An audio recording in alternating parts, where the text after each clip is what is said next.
ایلیا راشدی، دانش آموز با استعداد من در زمینه تقلید صدا. عزیزم شروع کن.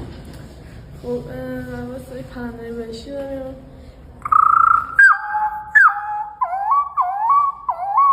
آفرین. صدای اسفالی، صدای گرگ،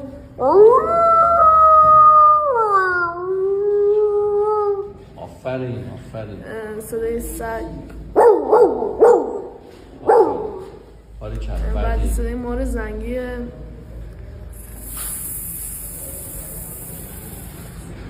صدای یاکریم، باریکلا. جغ، یه صدای گربه است. این چیه؟ اینا بکن. صدای آب، آفرین. اینا صدای پینگ پونگه، اینا صدای ماشینه،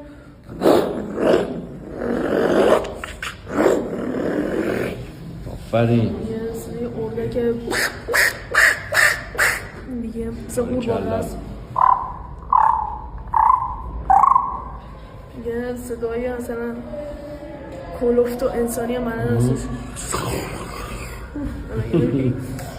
یا مثلا صدای دختر سلام علیکم. من یه صدای عقابه. یکی دیگه، آفرین. خیلی جالب.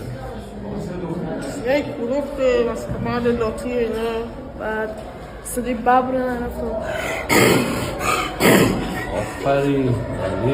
بعدی یه صدای هم بزن.